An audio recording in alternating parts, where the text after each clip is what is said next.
Now, if you're a certificate of registration holder, and you may well have been for many, many years, and there was a push, probably 15, 16 years ago for every single person within an agency to hold a certificate of registration. Now, let's think about what the definition is of an agent. The definition of an agent is anyone who induces people to buy, sell, or lease property on behalf of another for a reward. So, great. We understand that. So let's look at what that actually means. Inducing someone to buy, sell, or lease property. So if you're in marketing, if you're the receptionist, if you're simply organising repairs and maintenance, not talking to the owners, but you've been authorised by a property manager to carry out a work order and to make that happen, you don't need a certificate of registration. If you're administrative, marketing, even if you're you're in the accounts section, remember you can process all of the accounts. It's having a Class 1 license and being the licensee in charge is about the dispersing of money from the trust account, putting the money in, managing it, making sure everything's happening properly. That does not need a certificate of registration.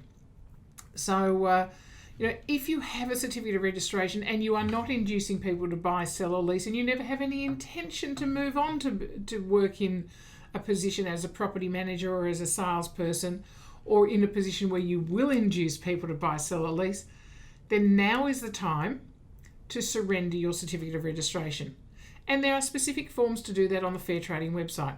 So if you fit into that category, you haven't done your 3 units towards your license for this year, and you're thinking, I'm not going to do this, I'm just going to let it go.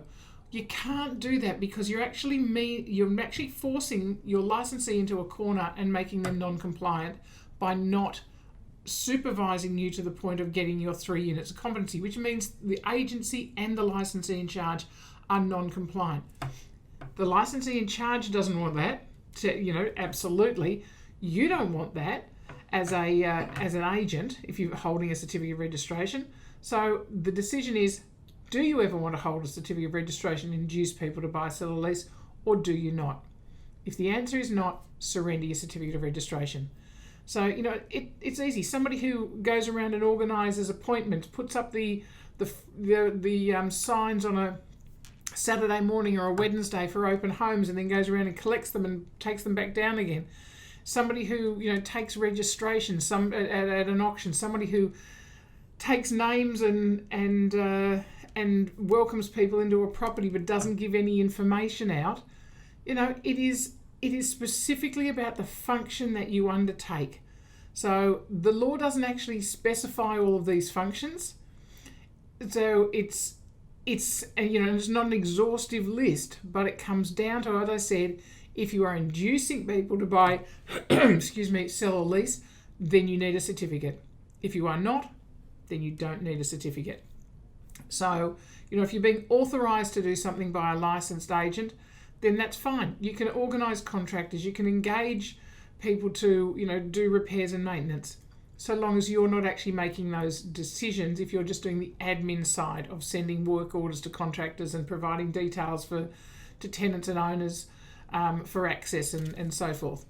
So guys, think seriously about where you sit in that equation, whether you need to transition in the next 9 days to get those 3 units of competency, or whether it's something that you don't need to transition at all. And I've heard over the past 11 3/4 months, I've heard so many stories about, well, my Saturday person, never intends to do anything more than just be the receptionist on a Saturday. Well, that's a pretty important job, in my opinion, but they're not inducing people to buy, sell, or lease. So guys, make that decision. If you need some clarity around it, give us a call. We'll talk to you about it.